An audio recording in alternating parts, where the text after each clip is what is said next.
All right, I guess it's 6 o'clock, so we'll get underway with the Beal Early Childhood Center Building Committee for Tuesday, April 24th, 2018, 6 o'clock, Conference Room A.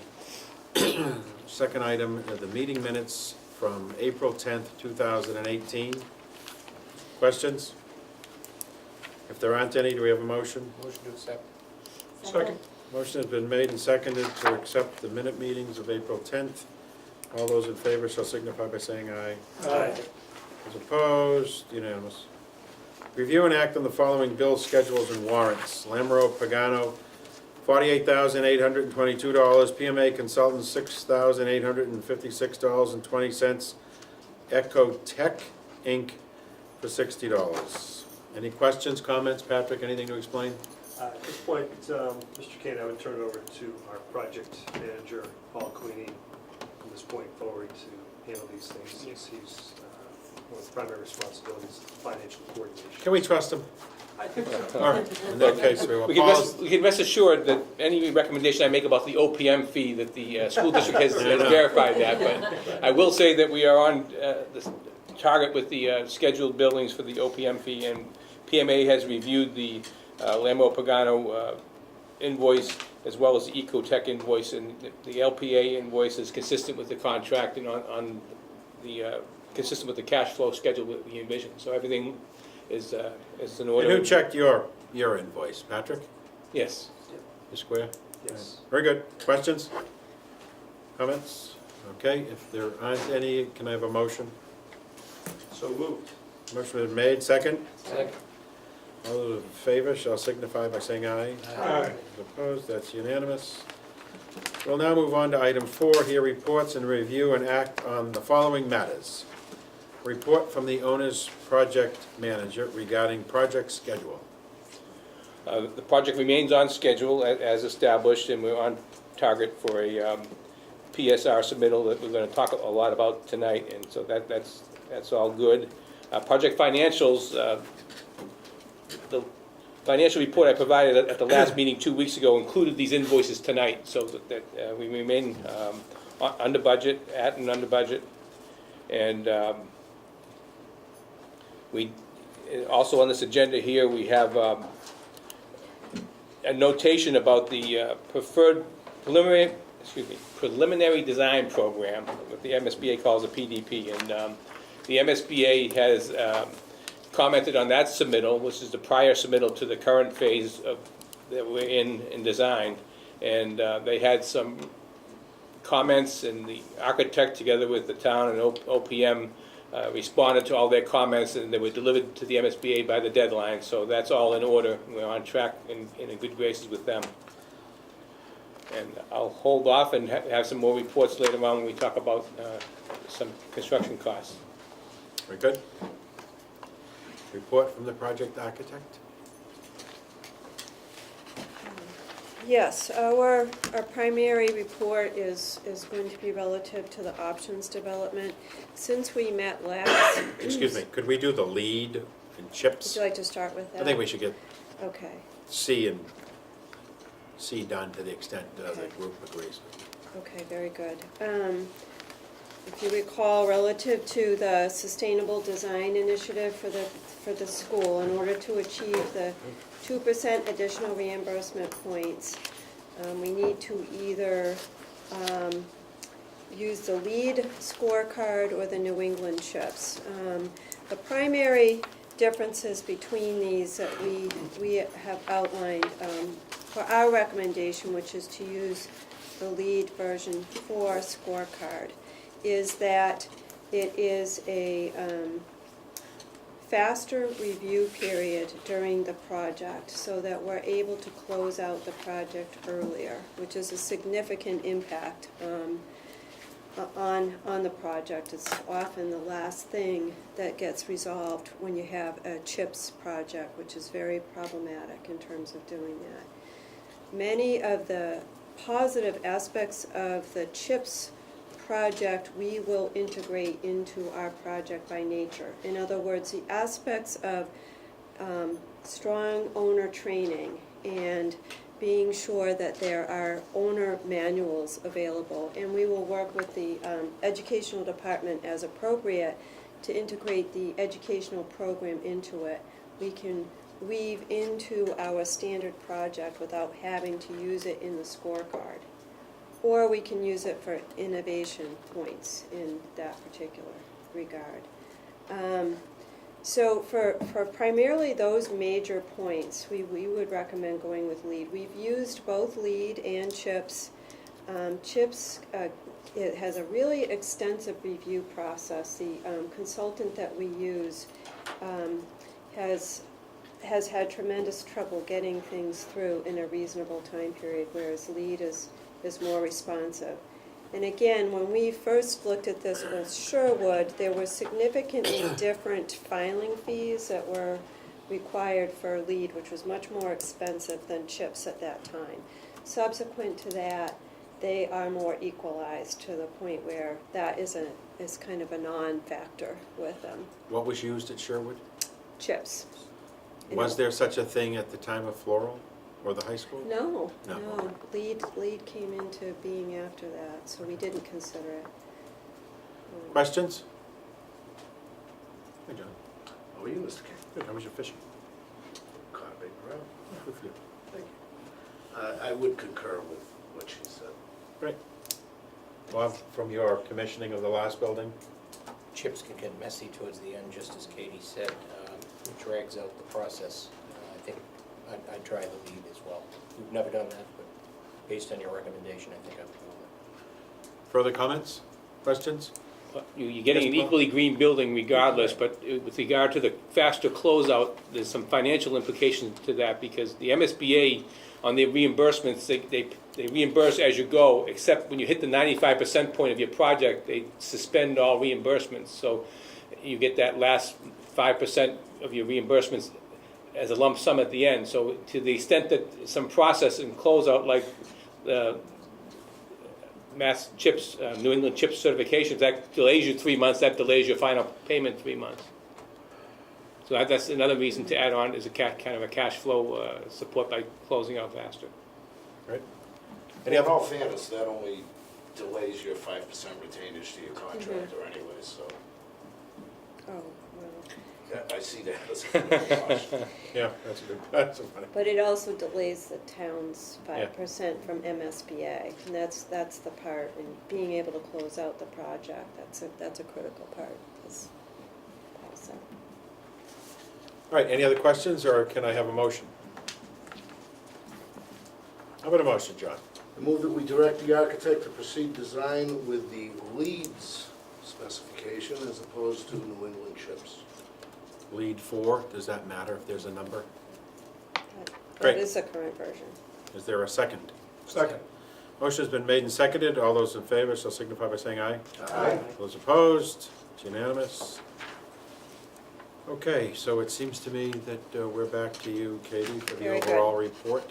Okay.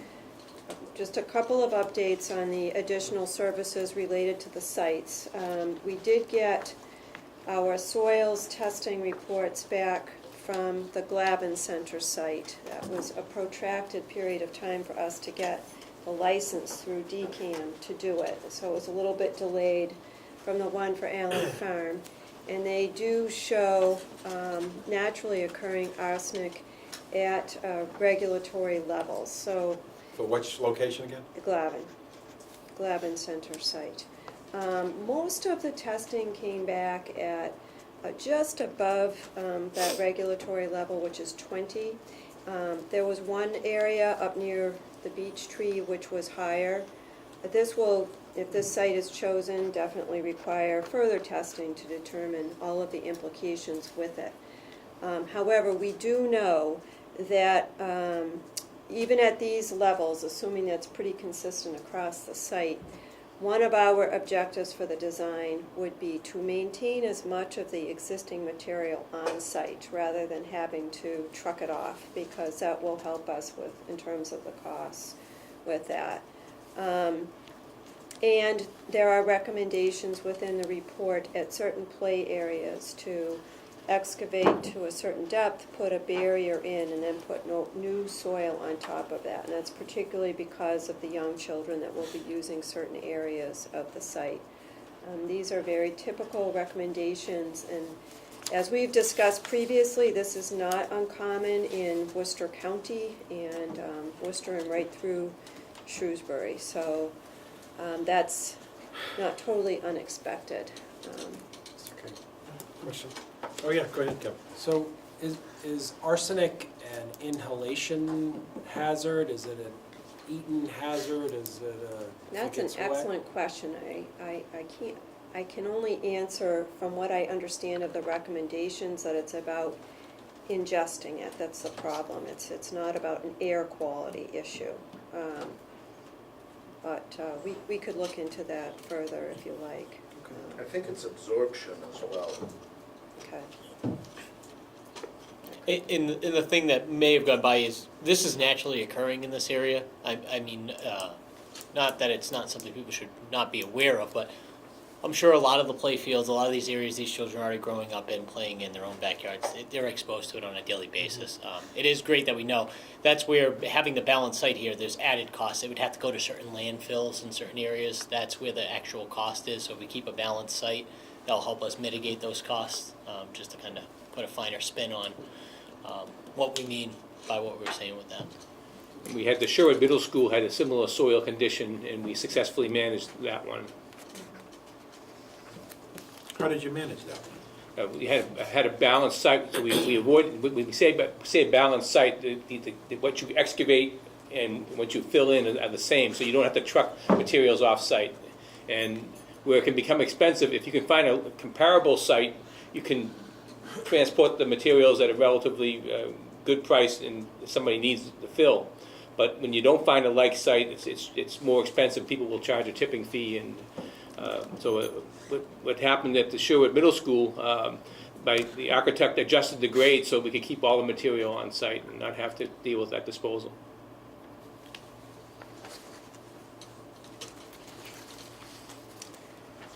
A second report that we received was confirmation of the vernal pools at Allen Farm.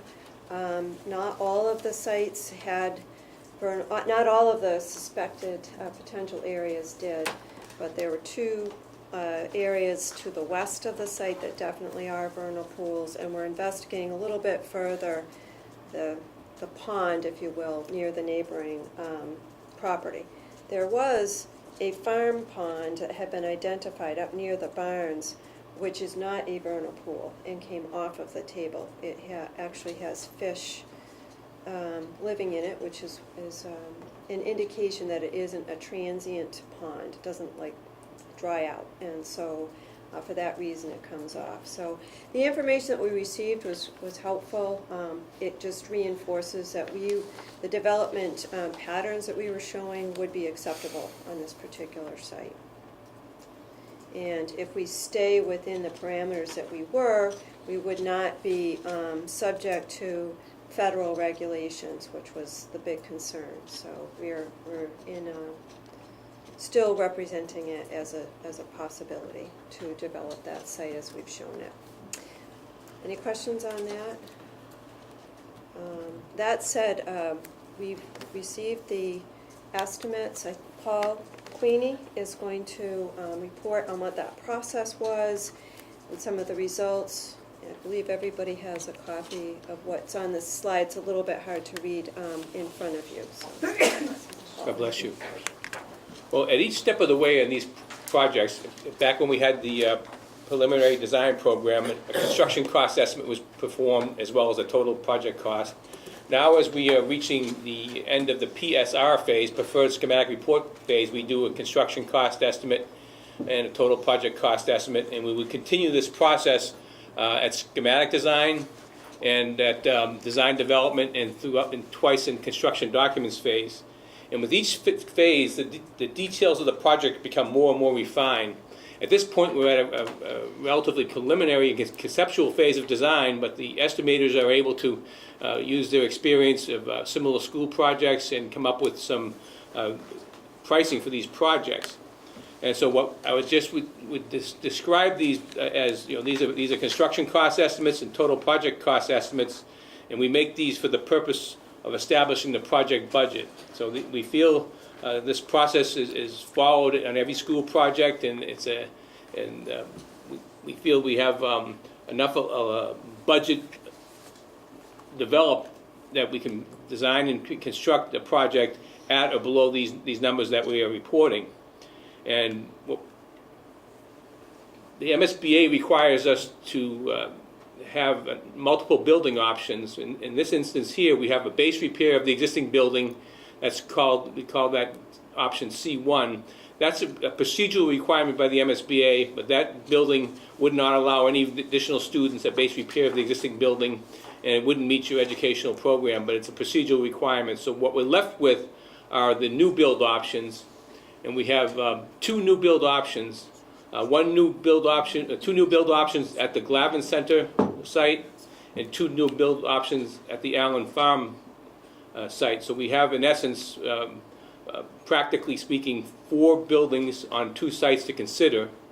And what the estimators did for us, though, for those 4 building options, they priced it up based upon the traditional design bid build project delivery method and the construction management at risk project delivery method.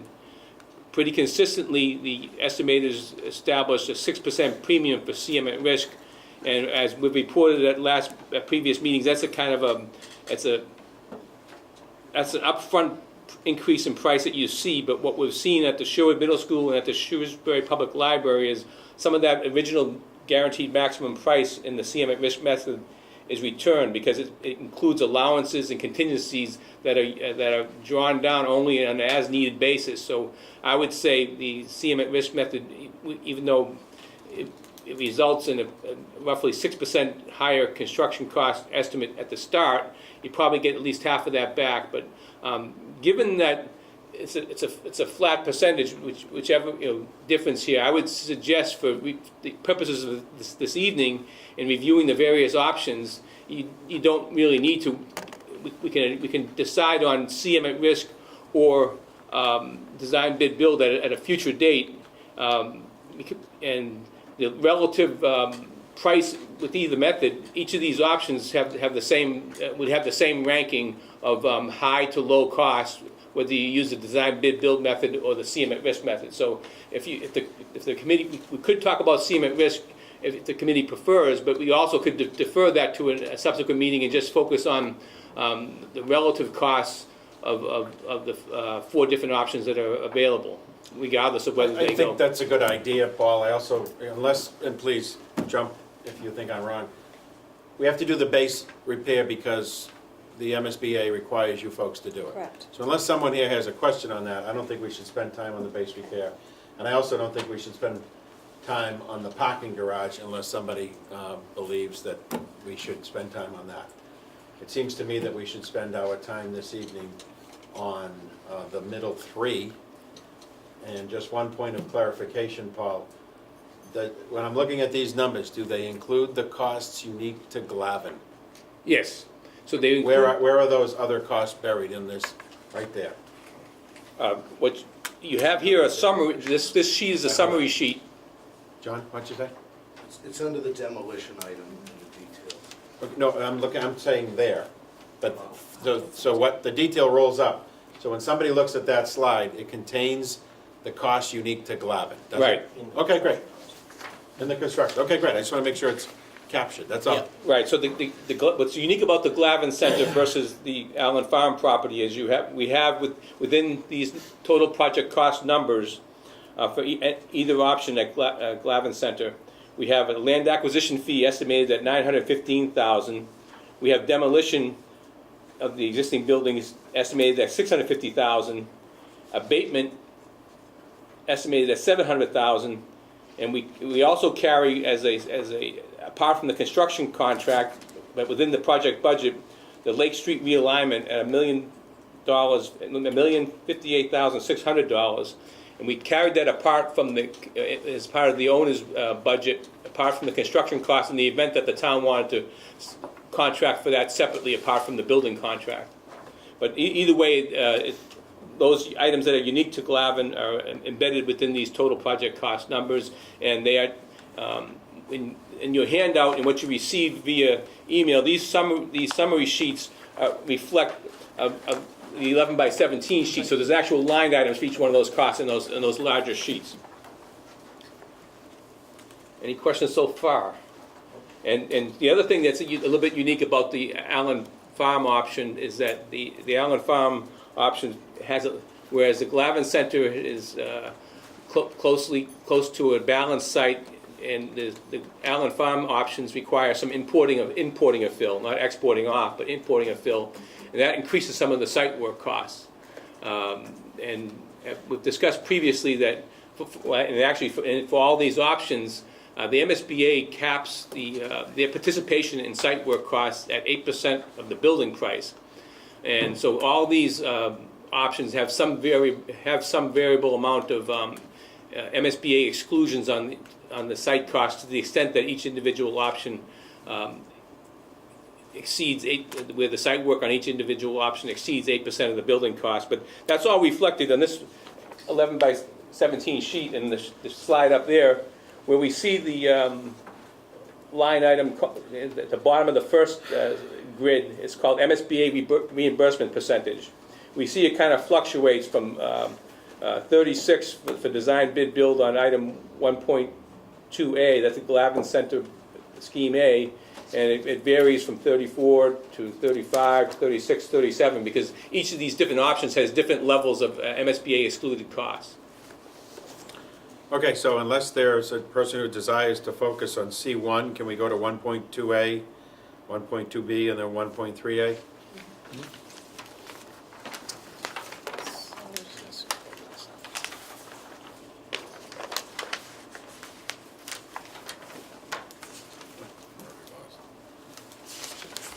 Okay, Paul, go ahead. So I guess you could, we can talk, and I'll turn it over to the architect so you can understand. We can talk about the cost of each option, but you also should, the architect's presentation is going to show you what you're getting on each of these options.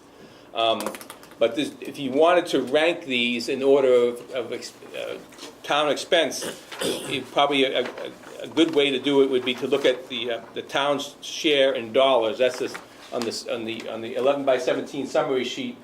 That top grid, the second line from the bottom is town share in dollars. So that would allow you, if you looked at the design bid build for all those, that would allow you to rank each of those in order. So the most expensive one would be the Allen Farm, called Scheme B. The second most expensive one would be the Glavin Center Scheme A. And then the Glavin Center Scheme B would be the next in line. Then the least expensive would be the Allen Farm Scheme A. So that's how they are ranked in order of cost to the town for each one of those. If you could just quickly go back to Yeah. the first slide, please. One of the interesting things, that we see right off the bat is these options are very closely aligned.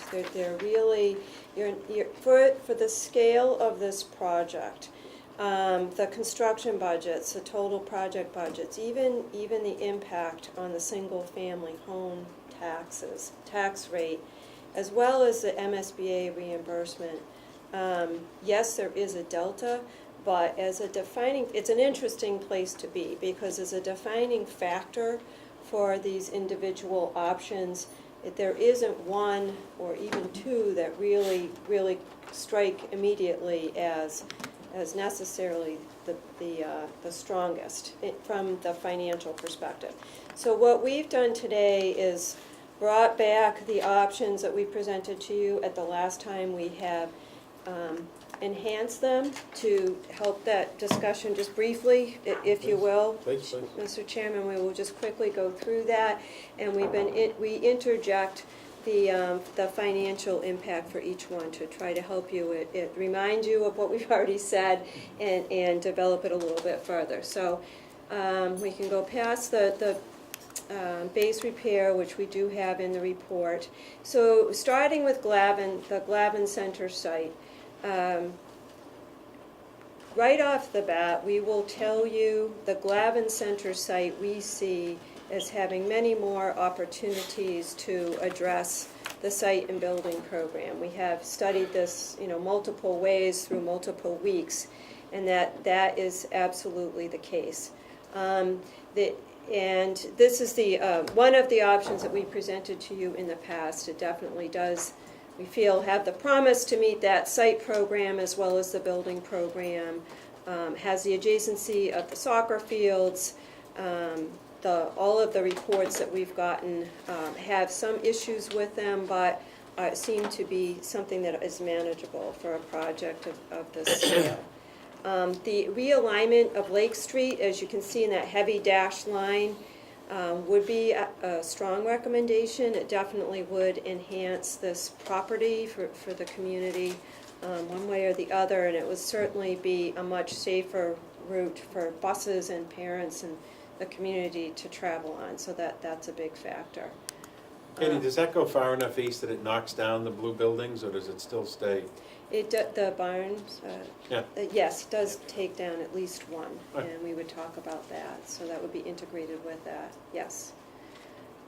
So there are a couple of different options that we've discussed with the educational district. There's this one which has more consolidated academic areas and what we call the core facilities, the community use on one side versus the other where the academic wings are dispersed. Some of these have different site options.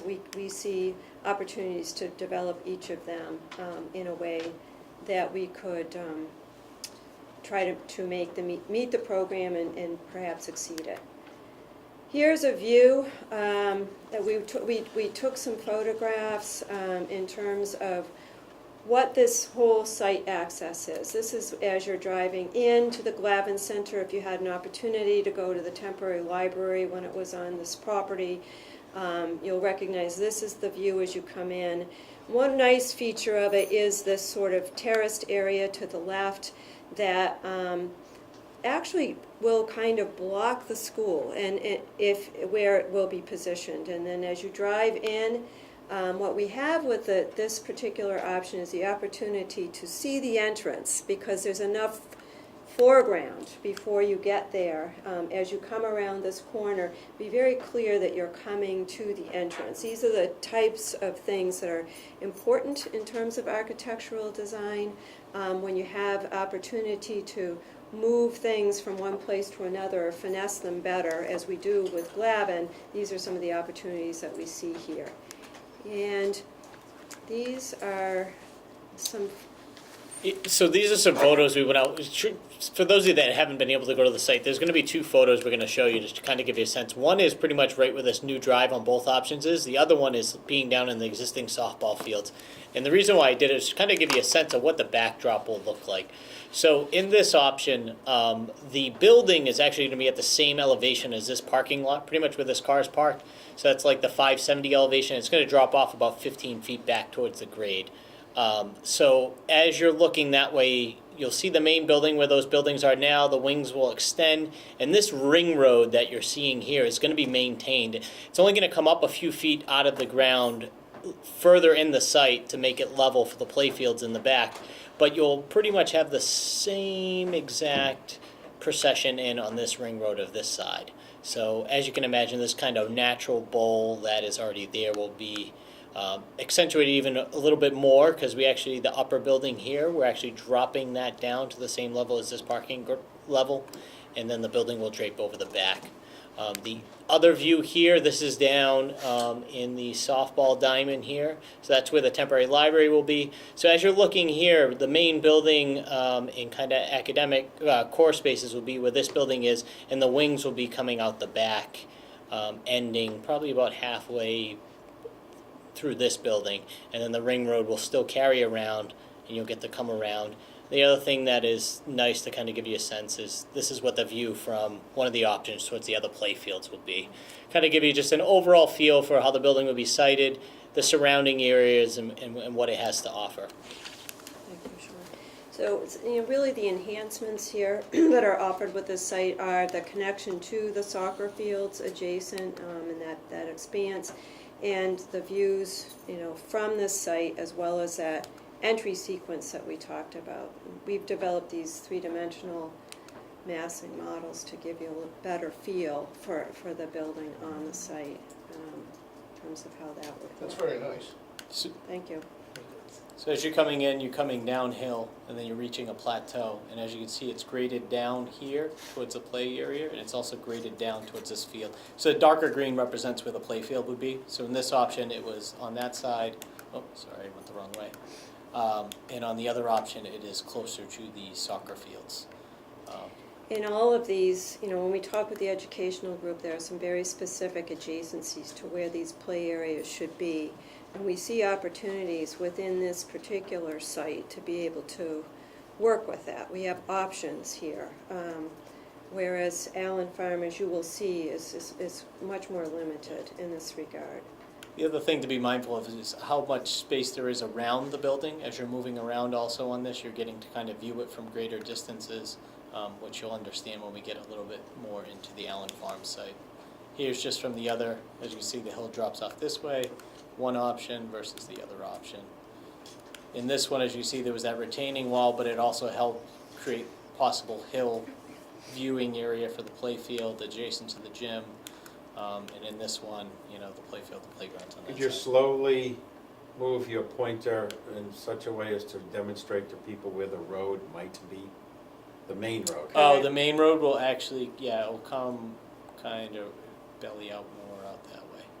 Is that what you meant? Yeah, On Lake I Street? didn't think it was Okay. gonna go. Well, we'll take a look. It's basically from one access point to the other, I know that, trying to yeah. straighten it out. You're gonna straighten, you really can't change the elevation, can you? We will also be Yeah. cutting it Yeah. Okay. So to get the sight lines in a better Okay. place. the main cut will just be at the top crest point here. Yeah. There probably won't be much of a cut after that, but it's that Yeah. vertical alignment that's where the biggest problem is right at this Yeah. curb cut looking right. And Okay. as Sean said, the road that you see coming in from the bottom area, from Lake Street, and curving around is the current road. You can probably visualize that. We're able to, that's in a good position, so we can try to maintain that position of it.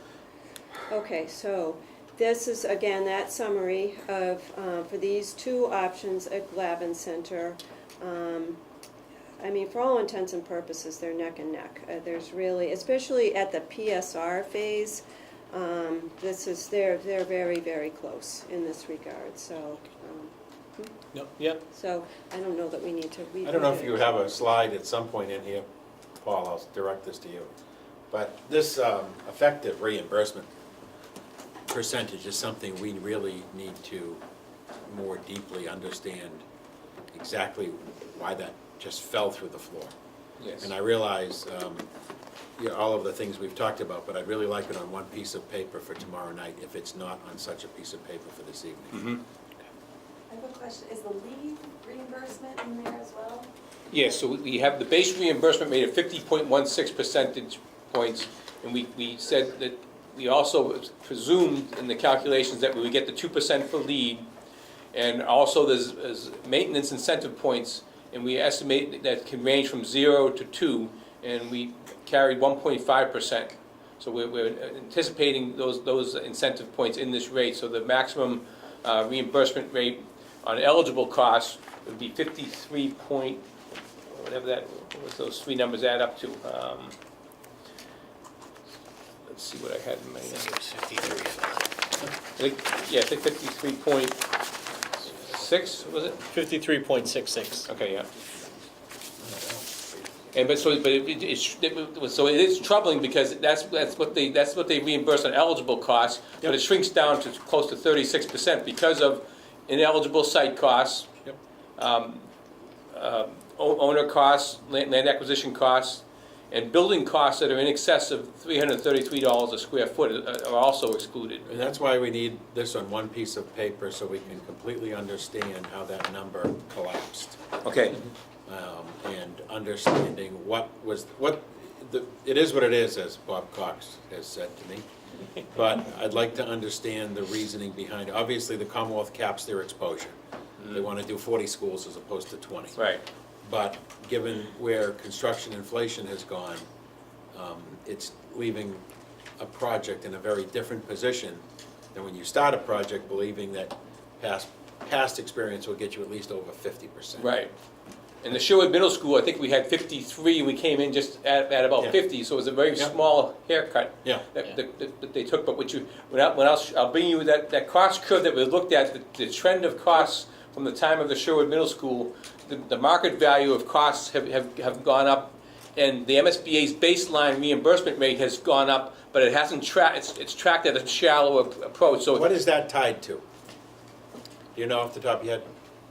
no, and it's but the MSBA explains that they're not trying to, that their intent is exactly what you described. They want to get them provide as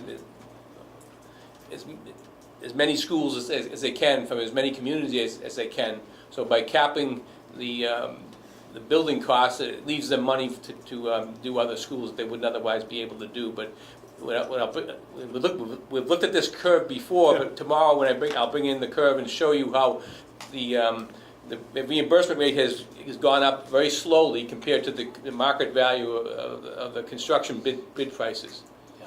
So we're in a different place because that gap between what the MSBA allowed for dollars per square foot back in 2010 when the Sherwood Middle School was bid was very minor gap, if anything, and now it's rather pronounced from the mid 330 versus this. The building, the element of the building cost is about $450 a square foot. So we have a gap of $333 a square foot to somewhere around $450 a square foot. When before maybe it was a $20 per square foot gap instead of $150 per square foot. Yep. Thank you. Okay, so now, go ahead. So we're also kind of like the last one, it was similar site configurations, different building configurations. This one is same building configuration, but two different site options. As we reviewed this the last time, parents would come in this way, buses come in the upper way, and we're going to get into some 3D modeling again here so you can get an understanding of this retaining wall versus the parking structure, and also what the parking structure affords us in the way of site amenities and meeting the program. So just to kind of refresh your mind real quick between the two plans. It's not clicking. There we go. There's one versus the other.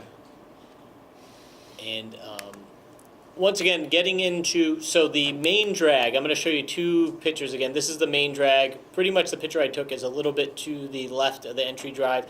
And then the other turnaround photo series I'm going to show you is about at this position here in these configurations, to kind of give you a sense of what the site you could envision it would look like. So the building, you're going to be, it's very tight. As I mentioned before, there's not much opportunity to get away from this building, so you're always going to kind of be viewing it in passing and in small glimpses. You're not going to ever really experience this building overall unless you're viewing it from the air or pretty much, only from the air. So here is, in that spot that I had mentioned, this is actually the capped landfill that the Wheelabrator operates, just to kind of give you a sense of the scale of that. The one thing that is nice is that the vegetation and tree line does hide it, even when there's no leaves on it, as far as it being an imposing mass or anything on the site. There's the barn that's closest to South Street, and then there is the other outbuilding. So the new driveway will kind of come in right along where that existing red building is there, and come straight through the position point that I'm at now. And so here are this is one option to kind of give you a sense, and this is what that parking structure affords us. So to kind of give you a sense, that field is really kind of shoehorned in this option. I mean, you're pretty much wall to road. So it is a compromise on the size of the field that we're looking at for the program. And that allows us to pull it out and eliminate this parking area also. Given our weather in this region, also you have some sheltered parking, some unsheltered parking. But the reason why we split this with the retaining walls is on the parent loop, we wanted to offer parking off of the parent loop and off of like a visitor bus loop during the day-to-day. The parking structure offers it both, and it reduces this wall's length to the main drag. I'll go back one more time so you can kind of see the subtleties in how far this parking comes forward, this level of parking, and then how much it shrinks down and gives you that little extra space. This is looking at it from the other side. You see how that field is in between these wings here, and then here is the secondary option. And here is the cost breakdown, once again, for these two options on this site. As we mentioned before, the site's not balanced like Glavin. It requires a lot of fill to be brought in. Due to kind of a lot of the hydrology on the site and the best site circulation, we didn't really want to force a cut, fill, balance site on this one because it would just create more problems. It would actually be a greater deficit to the building program, to the site program, to the parking overall. So we chose the best option, and it requires us bringing in material for that option. I would just like to add that the parking garage at first blush may seem like it's not appropriate for Shrewsbury, or, you know, not a real cost benefit to it. However, if you look at these images, you can see without the parking garage, that pastoral site that Sean showed is primarily pavement, you know. It's really going to be a sea of pavement. We can play with the different levels of it. And what the parking garage gives us as an advantage is more flexibility on this site. It's very difficult, and we really discovered it's more about the configuration and the access points to the site than the actual area of it. To have some flexibility to meet that program. And so from our perspective as architects, that parking garage is value added to make this site more appropriately meet the program in the long run. John? Is there some restriction that we can't take more land from the south end of the property? Or Yeah, so ultimately what it really was is the permitting track. We were trying to stay out of the Army Corps of Engineers permitting track, so we can't touch or disturb 1 square foot of wetlands. If we touch any portion of the wetlands, we trigger their review, which could put us 6 to 12 months out, which, as you know, with escalating, you know, everything, construction, and we're borrowing. that close to the wetlands where that drive? Yes, so there's actually, if I go back to the other side, there's actually even a retaining wall here to be able to keep even this road elevation. So this is like the biggest pinch point here. The site, as you can imagine, it's dropping off in this direction, and then it rolls back up on itself. So, you know, this elevation and the road elevation are pretty close to each other in the existing form, so it bellies down in this area. And then, as those of you that have driven South Street, where the barn is, it really dips down right at the barn. That barn is down about like 8 or 9 feet from the road elevation. So we actually filled in this area, and then we filled in against, depending on the option, either against this upper wall to get the parking here, and we did a slight cut into it here. So really, this is pretty much the level elevation it is. There's a few small little hills that we leveled out, but for the most part, this is really how the site is represented now. The major manipulation is occurring right in this area where the parking is. You can see the pond too, just. Yeah, the pond, the farm pond here. Okay, Oh, yes. I just had a couple questions on this particular site.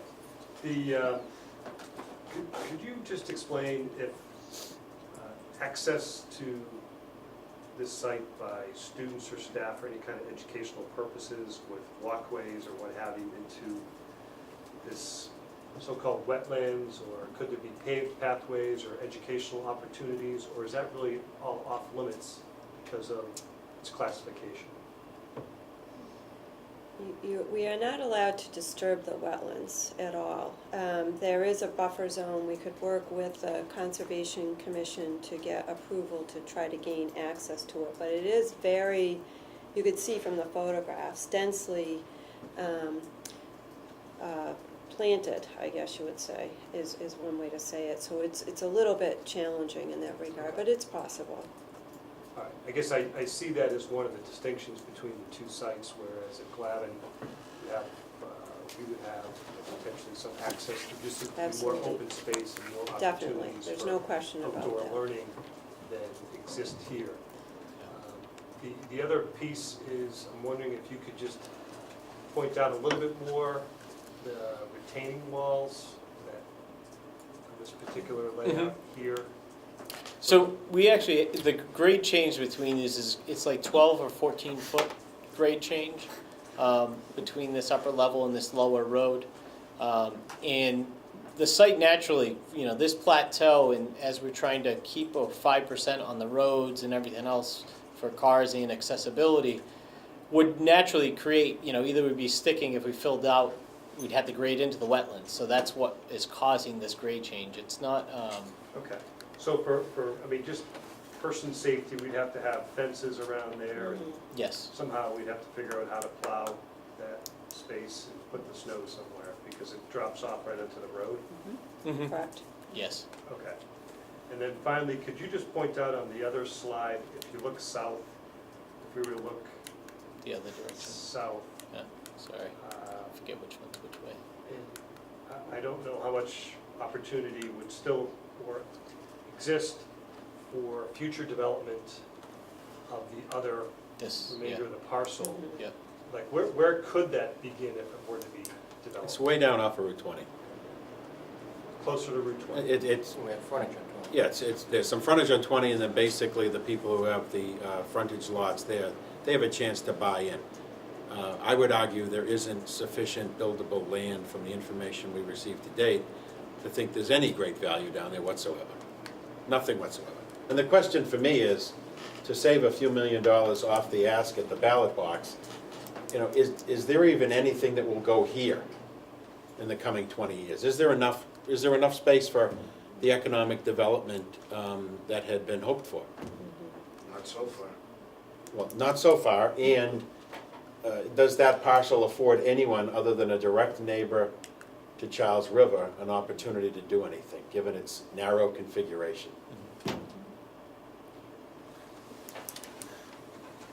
Can we see the slide that shows the topography with the wetlands overlaid on it, please? Yeah.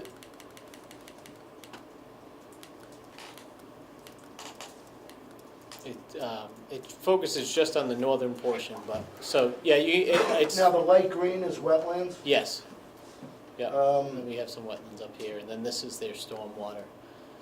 Now, there isn't room to take between where you're showing the Here? driveway and the wetlands?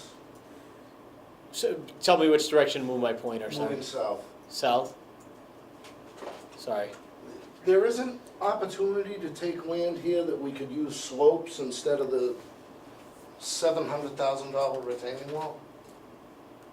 Well, I mean, as you saw in the two options, I mean, one is the retaining wall, which is it is a lesser cost than the parking structure.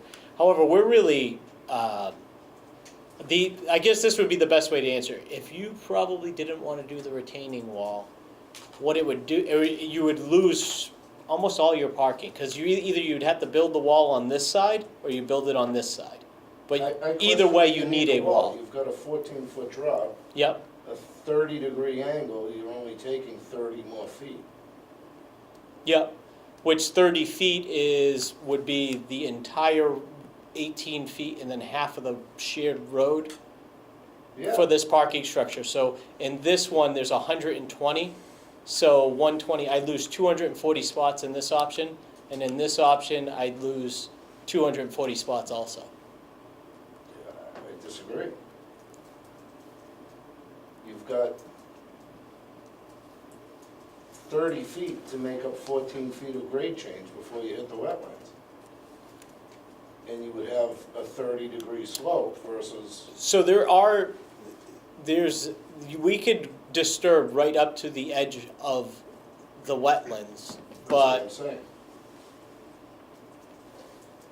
I guess we could probably do riprap or something like that if you wanted to. I mean, we were already, this was really the best way we were looking at trying to navigate getting parking, because if we brought it up. I think it still follow that same footprint. I'm sure there are other ways that we can manage this. What we are trying to do at this early stage is take a look at this from, not an overly conservative approach, but be we recognize the preservation of those wetlands as an important factor with this particular site. And allowing some grading to the wetland, as you know, Mr. Masiello, is very important as well. And so this is the approach here. We could take a closer look at that as we get more information. Yeah, I would love to share the plan. You can take a closer look at it. There's about a 5-foot retaining wall also here. So I take that 5 feet, add to the 14. I mean, we're talking 19 feet. And for the circulation, we wanted to bring in the parents separate from the buses. So doubling up on this loop, I mean, maybe I could then share them and go to a different circulation. But it really snowballs. There's a lot more to it. We didn't just kind of put this up haphazardly. No, I'm not saying you did. Yep. I just, Now, may I ask a question of the same idea? Why the long gooseneck way down there if that's all fill? I thought you said that was a tremendous amount of fill. That's a good question. Part of that is to limit not to have the two entrances too close together for confusion and/or accidents, so to keep them as far apart as possible. So as a parent, I come in where again? Here. And the other is to give us the length for that parent pickup that we have, which is 120 cars, which is also quite challenging with this particular site. And the buses all come down the main throat? Correct. And if we took this leg out and came straight, there probably would be confusion. There's also some grade change to mitigate, but this length alone equates to, I think it was like 35 cars in the queuing that would then be queuing on the road. So it was really necessary to that overall length. What's the difference in cost, or is there benefit to more fill relative to the wall? Did you look at that at all? More fill. Well, you just, get your little pointer out there. You see a 60 parking spaces? I thought you ran a wall further up, follow the wall, Yeah. yeah, boom, boom, boom. But if you're filling everything in the right, why not fill that too? Pardon me. To be able to have the road and then filled to access off of this upper level, that's, with the grading, I mean, to get it, either we don't have the road at the bottom or we're gonna lose parking spots. There's really a fine balance there between it. How are you dealing with stormwater? Given how Well, tight this is? That's another excellent question, because in this particular site, we know there will be much more stormwater management in terms of systems that's required in the Glavin Center. One reason is the Glavin Center is already developed, so just in engineering-wise, the amount of, the way it's calculated, we don't have as much of a burden. But here, we're also protecting these wetlands, so our anticipation is that we will have significant storage underneath that paving. And all of that's factored in? Yes. So the elevated parking actually helps us to a certain extent, because that's a great spot for that stormwater drainage system of the tanks to go underneath that. The 60 parking Right, spaces? right. Yeah. So that's another element that we definitely have to take a close look at here. that's the $1.462 million item on page 40. I think that's correct. I think it was the tune of that.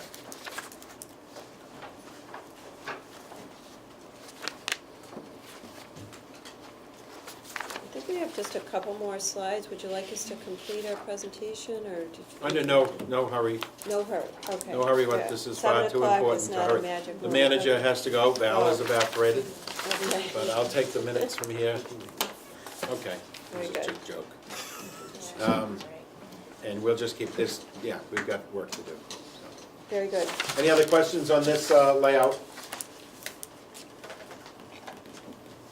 Can you go back to the 3D?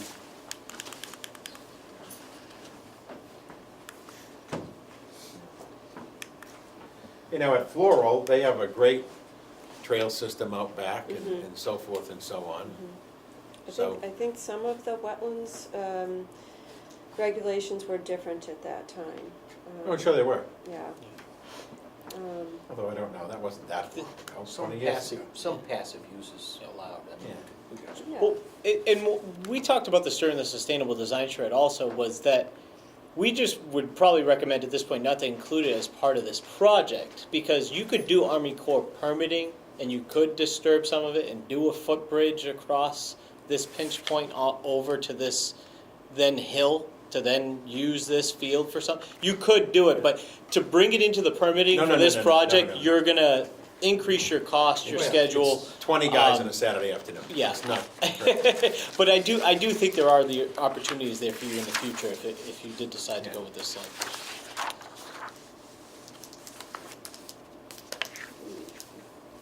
Are there other questions? Chair, could I just ask a question? Oh, sure, of course. In terms of the traffic studies relative to the Allen parcel, what kind of estimates were made in terms of sort of actual traffic with the UMass property and Charles River Labs as they're currently configured versus the potential if those are utilized more fully in the future? I think my understanding is that Charles River is ramping back up, but isn't quite to full capacity yet. No, God, no. I'm not sure where UMass is relative to the use of that building. Is there any allowance for that piece? The question I have is relative to the traffic light at a major state highway on either end. There's no other way to get to or from the site without going through one of those intersections. We can look into that further. That's a really good question. We used the Mass DOT traffic counts that they had taken for the intersections. It was for both areas, so we used that data. Whether there's a factor included to increase the full capacity at these adjacent sites that aren't at full capacity now is a good question. And I know, Mr. Gainey, I don't know, Yes. you mentioned that the front parcel may not be viable, but then that would be another question. If it were to be built out, that's going to add traffic as well into at least the Well, we have, side intersection. we have somewhat timely data because of the CVS project that's going on and the Wagner work. That's all been, I'm sure, sufficiently studied. So, But that's the other thing is the CVS. yeah, that's gonna bring a lot more traffic to that area. Bob had observed before on Route 9 and Lake, you're either coming up a hill or on a flat spot, which is easier than coming flying down Route 9 into South Street. There's another traffic issue, so. They're out there, there's plenty of issues. Any other questions? I'm sorry, go ahead. Those apartments generate a lot of school time traffic as well. Yeah, they do. It's a beehive. Joe, Mr. Principal of Beal, what do you guys think about K or L? You care? Do you not care? When we met as a program, as an educational team, I think some of the thinking was that the L-shaped gave us a little bit more flexibility with programming when we need to adapt from year to year. So as far as the innards of the building and the classroom placements and the common spaces, I particularly like the L shape, especially now that we've gone up to a second level or second floor access between the L wings that allows more flow of traffic, which is really attractive to what I think the planning would be for. Could you call that up? Bear with me.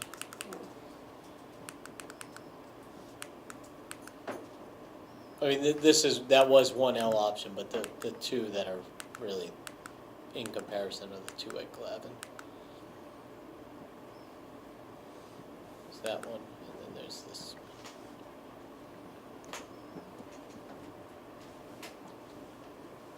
So in this, Sean, could you go over the difference in terms of the numbers of wings, one versus the other?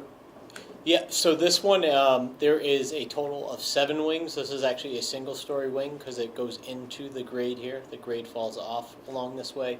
So we have the 7 common rooms, which makes these wings slightly larger. They have a few more classrooms than these other ones, which can help facilitate when you guys have bubble years in certain grade levels. As far as overall building configuration, so 1 story, 2, 2, and 2 stories. And then this area here is actually all on the upper level off of the parking lot. And with the music up here, and then art and media are on the lower level when you look at these two different floor plans off to the side. So the schematic section, this is kind of how it drops off through the site. And part of the conversations is if that were to be adopted and we went into schematic, there might be some shifting of exactly the length of corridors or how many, that's a piece. Oh, yeah, for sure. And I think there's some of the It's a study. attractions. Could you say that again, Joe? What was Well, that in like? terms of I know they sort of, this is sort of unbalanced size of the wings, and one of the conversations we had in that planning meeting was similar to Sherwood, and that there's a lot of positive sense of how Sherwood has been working in terms of flow, and that this is the closest match to the Sherwood piece, whether or not, as you get deeper into design, it may not be, one of the questions was having the 7 versus the 8 common areas and how that would play out.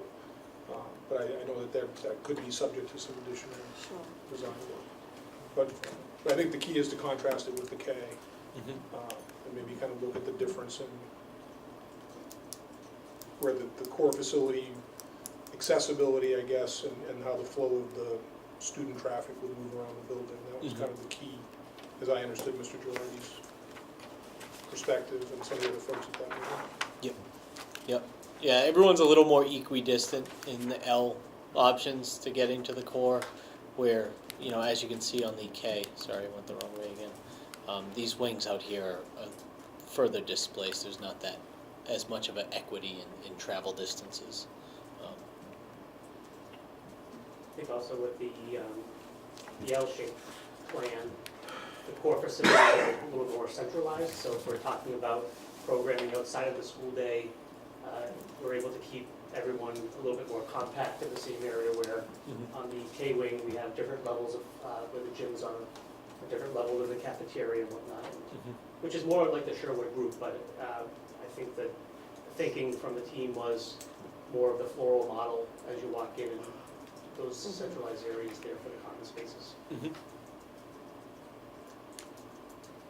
Is Lake Street as it exists now, if that sweeping change doesn't happen, is it really very dangerous? I mean, All I will say to you is drive it a few times, like I've done purposefully at different times of the day coming out of Glavin. I think you'll get your own answer. No, I'm not being a wise guy. Yeah. It's blind. It's Yeah. blind. Yeah. Really? It is blind, narrow. Yeah, it is, unfortunately. I think if you're trying to drive it, are there some other things that we could do to improve it that are not as invasive? Yes. It'd be taking out that high point and creating a valley at the top to increase the sight lines, particularly for this curb cut. Sight lines on this curb cut aren't nearly as bad as the ones on this one. Even if you made some cuts in here, you'd have a view. Yes, yeah, so kind of creating a valley there, Right. rather than See- lopping see off the coming whole out. hill, dropping it down, letting the road kind of plow right through the hilltop. That would be one improvement we as an absolute minimum, would be recommended. But for the benefit and safety of everyone, to decrease the speed and stuff coming through here, it really would be wise to kind of bring this out the way we're showing it, the way we've costed it out. I should mention the report also suggested making that road a school zone, so that signage can be added. Oh. That could be the first step. Definitely. And I think widening at that main entry for the sightlines, but also for buses, so that they have adequate turning radius to make that turn. Well, it's pretty challenging. But there are other ways we could handle it, and even allow for a future realignment if that was deemed a better approach. That was 1.1 million, was that the number? That's the estimate Yeah, John, I'm looking at it right now, yeah. budget. 1.058. Paul, My I'm sorry. feeling is now I'm sorry, that this Joe. is the better site, and I hate to see it hindered by $1 million that doesn't necessarily have to be spent. Yep. And I don't want the voters to think, well, they're throwing in a road job in here for 1.1 million. We Maybe carried there are it, other as Paul avenues said, that we it's can get this carried in one. the project budget to be No, I completely know. transparent with you in terms of, you know, if you chose to do that, what that But would cost. I'm just wondering if there's chapter 90 money That it could available be, that could do right. that, Well, or? it could be done as a separate project, John. I Yeah. think if it was peeled out of here, done, even if it were done simultaneously, Mhm. having it as a separate contract, I think there's some savings there. I would like to see some money allocated to improving sightlines, but yeah, I can't see that much road reconstruction going into our MSBA application if we're not gonna receive over 8% of site work anyway. If you kind of drive down into the backup we gave you, it is 100%. As far as how the numbers shook out on that one, as far as your share, your percentage, it is showing that 1.1 on the town at 100%. Just to talk to your Yeah, question. is 100%? Yes, it's being represented that way. The 100% town funded. Town funded. 100% not Not reimbursed. reimbursed. But to kind of give you the sense of how the reimbursement percentages were affected and everything else, it's shown that way. It's as not So being it's showing reimbursed. as a less attractive option to the voters. I agree with you. Yeah. But it's, at some point, it'll have to be done. Like I said, whether it's done with this project or not, I think you've got some options there. With some work, some mitigation for sightline. Would it be unreasonable to ask for tomorrow, maybe some preliminary numbers for alternative solutions be prepared? These are, See, as a they're contractor, really. I've always wanted No, I- to ask the architect. Yeah, there you go. You got your chance. You got your chance. What do you think, Mr. Masiello? Do you think that would be a reasonable request? I think we're gonna receive a high number. Well, at this point, these are estimates. I mean, we don't even have, you know, they are very reasonable. We went through with both of our estimators in terms of what the scope would be. It includes moving the utilities, it includes moving lighting and power, you know, all along there, you know, adding a sidewalk, you know, giving it enough width. So those are all the factors that we put into it. You know, what did we miss, would be the question more than, so, I mean, we could, This year, I don't think we'll do $900,000 in Chapter 90 across the town. mhm. And last year, because the salt shed is falling in on itself after how many years, we used Chapter 90 to get a new salt shed. So, as much as I agree with you on some level, I think we should put it in, because if it weren't for this project, we wouldn't be doing it. And I don't think we have another $1 million coming out of Chapter 90 around town. So, you know, it's one of those scenarios where if this is where we should go, then we should put in what we need to make it the success that it can be, and move forward, and just open the kimono with people and tell them why we did it, what we did it, and how we did it. What I want to avoid is piecing it together, because if I weren't in this building right now, I would probably say, well, why isn't it included? Because you wouldn't do it otherwise. And now the neighborhood road that I had hoped would get done someday is certainly not going to get done this year. So, I agree. Anything we can do to peel back a number can only help this project. Because that's the building that the effort has produced. There wasn't an artificial effort to say slice 20% off. So that's the building, that's where the education will occur. I'm having a very hard time between the few $1 million though, I just have to be honest with you. I didn't mean to get off topic, John. No, not at all. Is it- In vetting out other options, I mean, at this point, we're looking to kind of pick a building and a site to move forward with in schematic design. I mean, as far as vetting out other opportunities and looking at different costs for those opportunities, that's something we can do as the, you know, Oh, yeah, design no, progresses. Like, I don't want you to lose sight, this isn't you locking No, we're not into a done building yet. configuration, you know. And you know what, speaking of which, in all in all actuality, taking Allen Farm property is taking away other opportunity that could enhance the revenue of this town, so. Oh, it's a game of opportunity cost, is what it is. Yeah. So if you believe a project of some size and value will come to town at our tax rate, you can do a relatively simple calculation and come up with the amount of years that would occur to pay for $3 million worth of Glavin. It's really not that difficult of an effort. And you just then, you can make the, I think you can make a great spiritual argument for Glavin. You know, you're right there, it's further away from Floral, you can capture another whole part of town. Lake Street feeds right in, big residential development. I mean, you can make that great argument, there's no doubt about it. $3 million is not an insignificant sum of money. But when you're looking at the numbers we're looking at, guess what? It's not 10%. I think for tomorrow night, Paul, if I would like to just make sure we're all fully understanding what is not subject to MSBA and the rate at which they have adjusted their willingness to participate at a certain level and the realities of the marketplace. Is anyone else interested in walking through all these big pages in detail, or am I completely out of sync?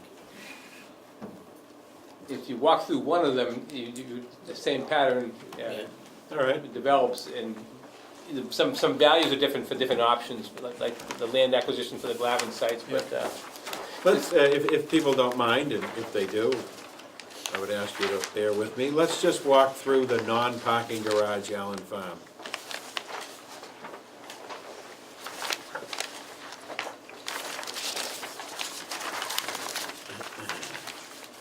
So the template has the first section, 1.2 million for the feasibility study and agreement subtotal. That's gonna hold across the board, correct? Correct. Right. All right, who wants to then walk us down from the plug number of $25,000 for legal fees? okay, so which, I'm at 1.3A. Yeah, 1.3A and DBB, design bid build? Yep, that's what I Okay, want. all right.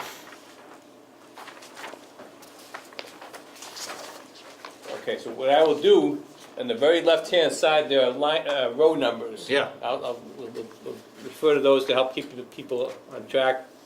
The first section, row 1, is feasibility study agreement. That's the current contracts that you have with your architect and OPM. So these are, and they total to 1.2 million, and items 1 through 6. And that presumes, at this point, for budgeting purposes, that you spend the whole 1.2. Yeah. We think there's a potential that we can underrun that a little I bit. think we're seeking to hold a portion of that, or at least segregate it for another purpose. Right. Relative to the system. Right.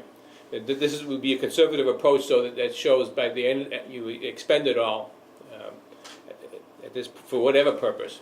But you do have the potential to underrun that or use it for other means.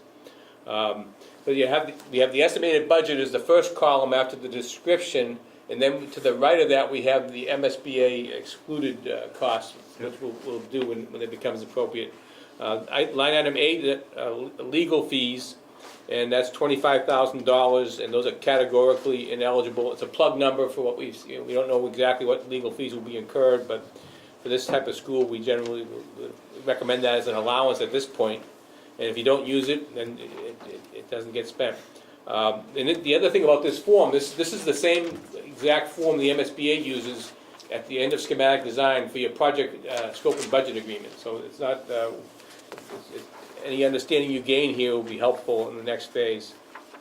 Now, for the owner's project manager fee, line item 9, going down through line item 23, those are the projected fees going forward for the next phase, presuming we finish schematic design and have a successful board vote and a successful town funding vote. And just for budgeting, at that time, when that time comes, the town will enter into a new contract with the OPM. But for budgeting purposes, we've said the total OPM cost, we said would be 3.5% of construction as a rule of thumb. You probably, that's the worst case scenario rule of thumb. So we said that total, that would be the total cost, so this item, 2.2 million is the 3.5% value minus what was already carried in the feasibility study, that's the net. And then we have some extra services carried as an allowance, things like, Basically all the same, except for 10 through 14, right? right, so items. That value not changed, but the rest of them are all plugs. Right, exactly, plug numbers, exactly, so that carries through, and a similar pattern was done for architectural services for budgeting purposes at this phase.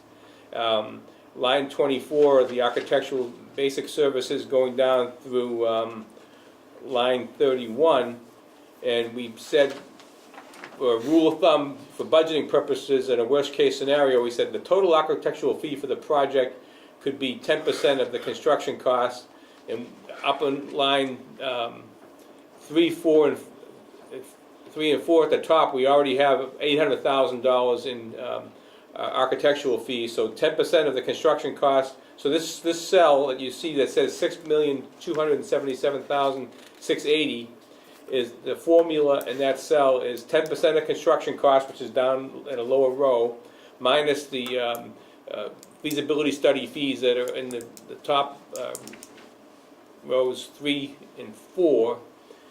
So that's how that number is arrived at as a formula basis. May I ask a question? Yes, please. Under owner's insurance, you have a 0 line item. Anytime I've built for Shrewsbury, they have always included a builder's risk policy by them, or we have been asked to carry one. Right, so what we are assuming in this instance is that the builder's risk insurance is carried in the general contract, so that would be So reflected. that will appear somewhere else? Yes, and down, we have line 49 and beyond are the construction cost estimate line items. You know, once the owner pays for something, they own it. And contractor's liability insurance versus builder's risk becomes kind of a gray area. Okay, I remember we were building the addition of North Shore School when they had the fire over at Oak Middle. And Dan Morgado called we had about 3 weeks, maybe a month and a half to go. And he wanted a builder's risk policy because there was not coverage down there. Try and get builder's risk coverage with a month and a half left of the Yeah. job. You know, the question is, when is your fire scheduled for? right, yeah. But we had to actually go through Lloyd's of London to get that policy. On all the MSBA school projects I've been on, they require, as part of the specifications, that the contractor will carry builder's risk insurance, Okay. as well as general liability insurance. Yeah, the general liability in your umbrella are basic, but Yeah. that builder's risk is, okay. But if there are other owners' liability insurance, we can change that. If we talk to your insurance consultant, we can review that. Now, this is a conceptual estimate at this point. There's some things may end up, when we get more information as we go forward to the next phase of schematic design, some items might go up or down, but we think overall, we have enough money on this budget spreadsheet to cover all things. But I think as we go forward and we know more information, we might talk to the town's insurance advisor just to get better numbers than these plug numbers we're carrying right now. Well, when you do any project like you did upstairs here, what's the policy We wouldn't have on builders- insurance? We wouldn't have builder's risk on that, Just general insurance? general liability. That's something small. Okay. So then we have a number of other allowances from line 32 through 40, and these are, Shouldn't these all be the same if you're going with the K building or an L building? yeah, What changes? pretty much, a lot of them stay the same. Like, for instance, Some foundations, I suppose? they're all, we have to look at them side by side. I don't think I varied them at all, other than in the base repair option. Naturally, they would be a lot smaller because it was a smaller project here. But these are largely the same. These allowances are largely the same in all the spreadsheets. I would have to have the spreadsheet open to to verify I hadn't changed anything, but I don't believe I have. And, So design, the DBB, yes, that's the old model. yeah. All the cool kids now like to use the CM, right? It's two attractive, they're both very good methods. We talked a little bit on some other meetings, the pros and cons, but, Yeah. So flip the page, if you will, yes. and it's still Allen Farm Scheme A, but now it's, instead of the DBB, it's the CM. Okay, so now, in each of these two options, and also with this, I provided the 8.5 by 11 construction cost estimate, and all these items on this Form 3011 are they're just copied into Yep. this Right. this estimate. So, when you look at the construction costs, we're gonna turn to you said you wanted to turn to, Well, I'd just like to have you walk us through yeah, 1.3A CM, Allen Farm Yeah. Scheme A, yeah, because with the exception of the first 1.2 million, every other line is higher to not an insignificant amount. But allegedly, we get that back somewhere through the process. right, well, yeah, so the big difference is, well, I mentioned we had, as an allowance, we have the architect's fee and the OPM fee plugged at 3.5% and 10% of construction, so that varies a little bit based upon, but the key driver is the construction cost, which starts on line item 50 on the 1.3A CM. And when you take line item 50 and we move down, if you turn the page over, we keep on going to various construction cost categories, and all the way down to, on the next following page on the opposite side, line 85.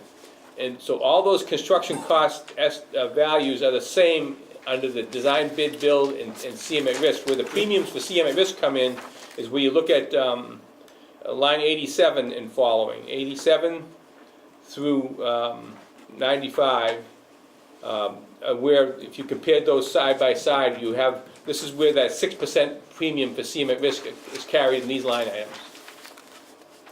But the line items of importance, God bless you, Bob, 22, 31, 41, they're all significantly more in this layout for the CM because of the function of that premium, correct?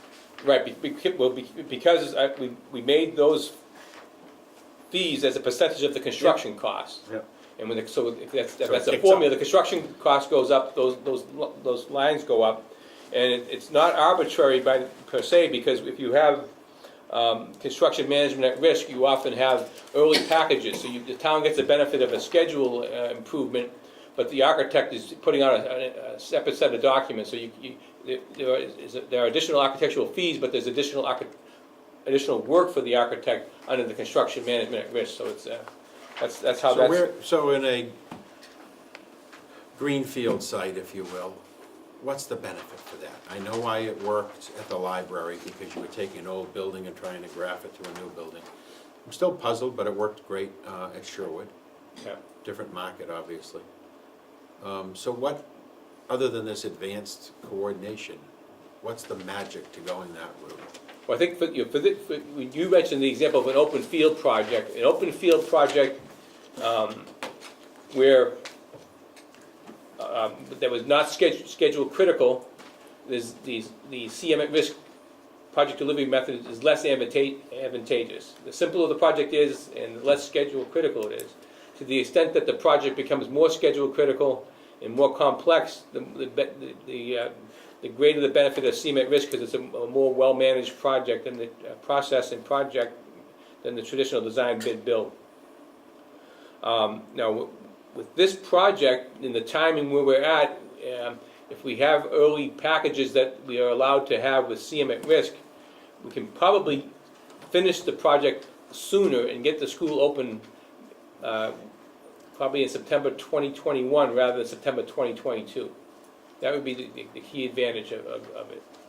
Because of that, you're allowed to do those early packages. While the designer is finishing, maybe they're 80% designed through the structure and are finishing that design, they can release site construction drawings so that we could bid and have the contractor designing that while the design is finishing. Okay. Now, on line, so the key one here, we talked about, let's see, if you look at line 94, that's GMP contingency. And that's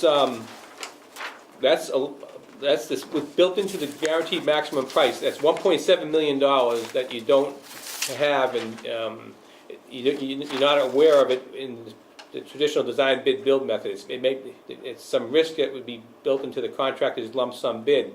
But this item, $1.7 million, would only be drawn upon on an as-needed basis in accordance with the terms and conditions of the CM's contract.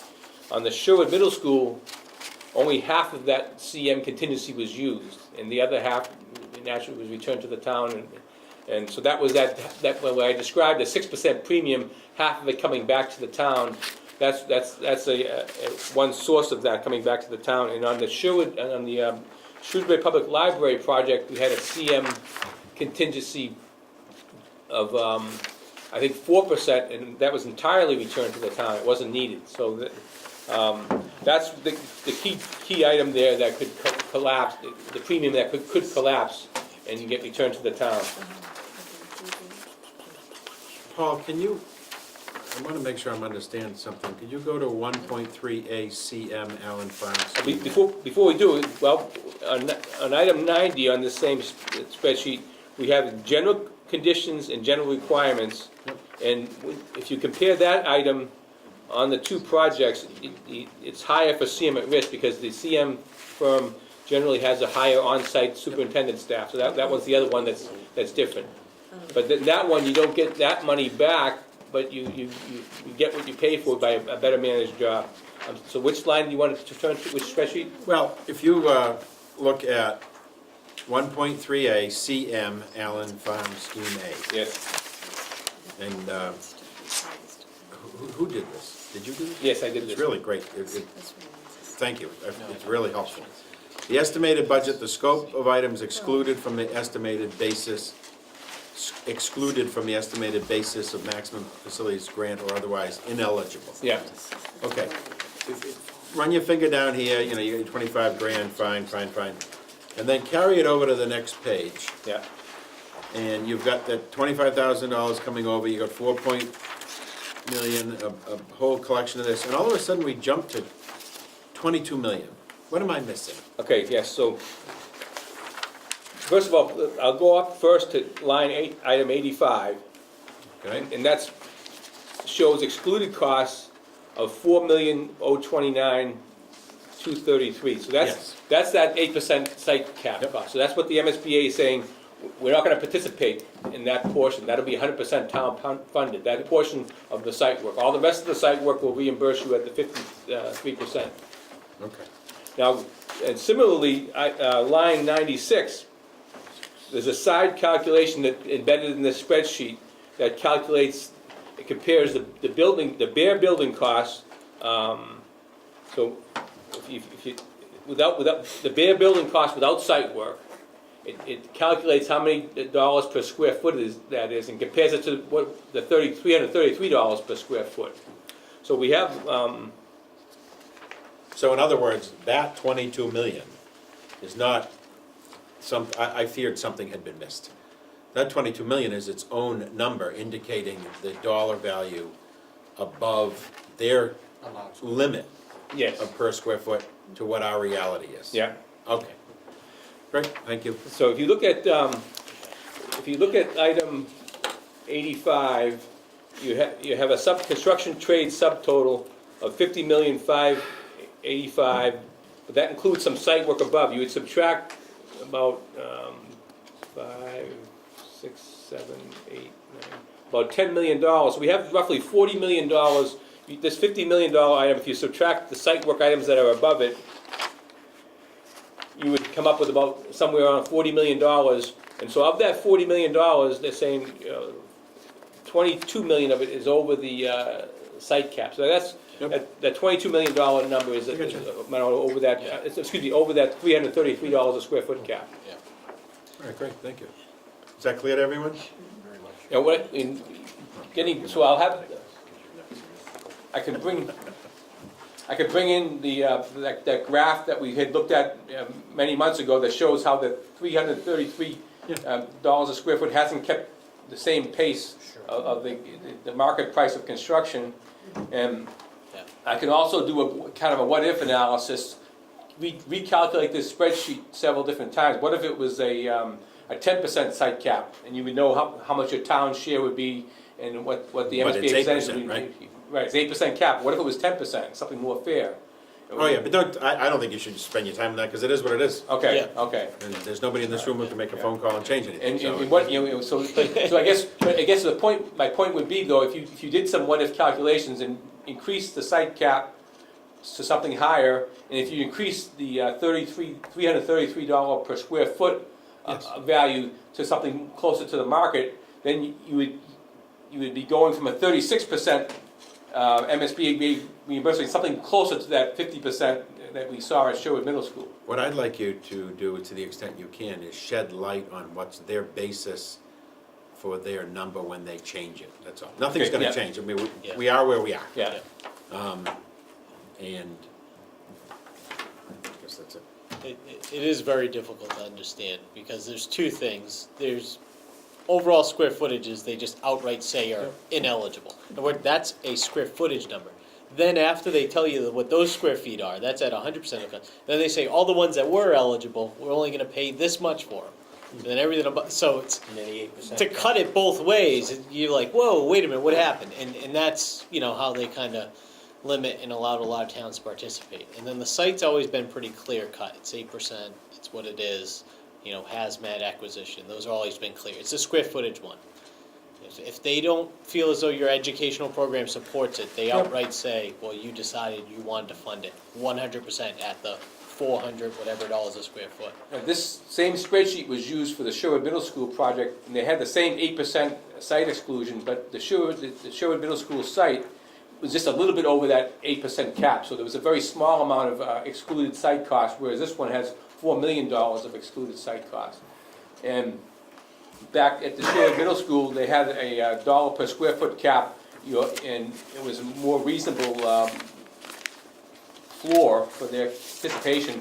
And I don't think we had any exclusions for building costs, because I think the building costs came in right about what their cap was. So using the same spreadsheet, because of the MSBA's restrictions on dollars per square foot and the site restriction, in the Sherwood Middle School, we went something on the order of a 54% effective reimbursement rate, full reimbursement rate on eligible costs. The effective at the end of the day dropped from 54 down to somewhere around 50, if my memory serves me. Here we have a reimbursement rate, effective reimbursement, and a theoretical reimbursement rate on eligible costs of somewhere around nearly 54%, collapsing to nearly 36% at the end of the day. So and that's the key driver, as I mentioned, is the $333 per square foot cap. Which And the site cost. That just went up also, too. Yeah, that recently went up, the 333. It was what before, 275? It's gone up in steps, and I have that graph will show it, Yeah. how it's gone up. Because we actually have a project that is going into construction now, and I think their cap is only 275, just to kind of show you how they're trying to adjust, but they're also trying to limit their exposure. It is something that, Yeah, it's at 333 now, it was at 326, and it was at 312, and it's over time, this, Gave them to us. this green curve here has kind Oh, yeah. of gone up gradually, and this actual cost has gone up a lot more steeply. But back around the Sherwood Middle School time, that baseline for allowable building costs matched the market quite nicely, and as the market has gone up, the baseline for MSBA's participation in building costs has not. Any other questions? That for me is why, Patrick? in summary, why these numbers are different than Sherwood project. They keep trying to tie back to something that we know, that we're personally connected to. But really, this is something that is statewide. Right, Marketplace conditions. yeah. So any community, and all communities are experiencing the same exact net impact because of Exactly, the yeah. marketplace factor. We just, in April, had the MSBA board vote for the town of Ipswich, and they had a reimbursement rate somewhere around 50%, and they ended up with about 39%. They had a little less site exclusions than this project has, but they had the same kind of shock where they went from a 50% down to the 30s.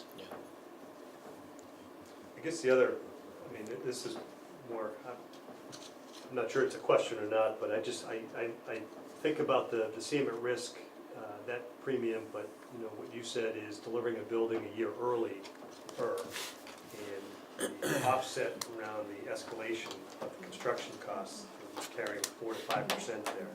So that's a compensating factor. Mm-hmm. You know, is it really, sure enough that this is really kind of a false comparison with the CM at risk? Should we really be having 1 year less of escalation in order to more effectively compare the prices between design, bid, build, and CM at risk? And I know there's some speculation in there, and this is a more conservative approach, but it's just something interesting to think about. It makes CM at risk more attractive, of course. Right, but I think the contract that you sign with the CM at risk will have built in a 4% CM contingency, and if it's needed, and they can demonstrate that it's needed to the full extent, you could spend that full amount in theory. So an estimator will never say, carry 2%. It's a But- budget number. Right, but as a matter of practice, and again, an investment advisor will say, if he's recommending to sell you a mutual fund, yeah, they earned 8% last year, they'll say, well, past performance is no guarantee for future performance, but we do know in the town of Shrewsbury, the 2 CM at risk projects, we have been fortunate to have, in one case, all of the CM contingency return, and in the case of the Sherwood Middle School, half of it. So we've had a good track record. Again, we can't guarantee that past performance will mean future, but I feel comfortable in that saying you have a good chance that 6% premium collapses to 3%, and it could collapse further. But I feel like you have to budget for the worst case scenario, which would be the full amount. But you would have a good optimism and hope to get a good amount of that back. Any other comments, thoughts? Okay, so what I thought we would set ourselves up to do, the last time we met, was we're posted for tomorrow night, Wednesday evening at 6 o'clock, and then posted again Thursday at 6 o'clock, in order to give ourselves the maximum amount of time we need before making a recommendation. So, the school committee meets tomorrow night at 7. And as we have done previously, excuse me, this is becoming, now that spring's here, I can't see or breathe, now that it arrived in one day. But the objective was for the committee to come, for the building committee to come up with a concept of, we think we're going in this way. Sandy could then take it to her colleagues tomorrow evening, and then we could make a formal on Thursday, or if we were all so comfortable, we could make a formal pending, tomorrow evening, pending the school committee, having a mutiny. I need some more time, so I would ask, unless people are ready to vote this evening, that we come back tomorrow at 6 and have a further conversation. Paul, I had previously asked you to further outline the excluded, but I just got this evening, and it's all there, so thank you very much, it's great. But would you still like to come in with that graph and show you how? Paul, who wouldn't take advantage of that graph in another presentation? Of course we do. We love the graph. We all have it on our refrigerators. Yeah, it's great. No, it illustrates that critical point. So, Is there anything else you'd like to see done tomorrow in I don't- advance of this meeting? I'm now OPM or satisfied. the architect? No, my earlier question was that, but I'm satisfied with these numbers, and frankly, where we are. And what we, And it's not done yet, even though I keep thinking it is. It's not done yet, it's a direction, but we do need to pick a horse. Yeah. I had So- yes, requested John. information on improving the sightlines without rearranging the whole road. You could come back with just maybe the regrading option for the sightline. I think what I would say honestly is that we could absorb that into the budget for the level of detail that we have with this particular option, we could work with. I wouldn't yes, be able to thank do you. anything more specific than that at this point. So are you So saying we that are we can separating delete the out that 1.1 alignment. million? Are you saying we can delete the 1.1 million from the bottom line and absorb it into the We- budget? We would have to, we don't have enough time to really analyze it more carefully than that at this point. We would have to work on that. Okay, fair enough. I have a question for you. When we talk about realigning this road, we also talk about the safety reasons for doing that. Absolutely. When we look at the side that was up there with the configuration to really straighten out that curve, it's gonna widen the road as well. Correct. So to me, it's more of a safety issue. It's definitely a safety issue, absolutely, it's a great point, right. But, you know, it will reduce accidents at those intersections at a minimum. To Mr. Masiello's point, there are ways that we can, without doing that full straight shot, there are ways we can mitigate that at the individual intersections that will improve it. There's still, the real issue is that sight line is about the change in the grade there. So even if you don't realign the street, You can there's take a the hump. significant, it's not just like, let's make a nice turnaround here, and we can take a look at that. But But even it will if- be a budget. That's- Even if we move something that has that number in today, we're not going to town meeting until after Labor Day, as I've got this in my mind. So between now and then, you'll have a Correct. chance to That's figure out correct. what Yeah. else is going on. Yeah. Exactly, exactly. That's a good way to look at it. I'm not confident, believe it or not, even though $1 million is $1 million, that there's gonna be a significant enough difference that it would sway you between which site you might select or which option you might select. That's at this juncture. One We thing, have to sell this.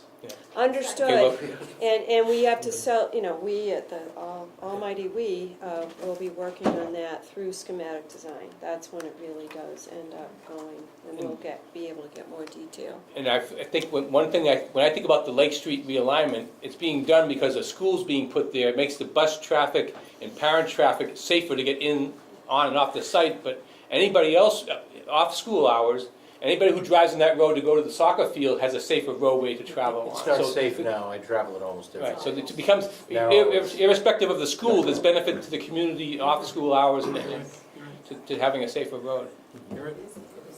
Are we prepared to formally delete some options? Oh, I know I am, but I'm just not one to tell other people how to think, yeah. Why don't you make a motion? Well, first I move that we no longer consider option C1. Is there a second? Second. Thanks for, yeah. What else would you like to get rid of, John? We not consider option 1.2B, the K-wing configuration at Glavin. Second. I think, I'm not sure what the right protocol would be, but since we're missing both the town manager and the superintendent, Okay. I'm personally not comfortable eliminating that particular one yet. I think the one that you suggested, Mr. Mazzell, the C1, the base repair, nobody, That's We just a can't. fallacy, that's Right. foolish. Well, you can eliminate it from your discussions and deliberations, but we still get submitted to the MSBA, so Oh, that's. no, we realize that, you have to do what you have to do. All right.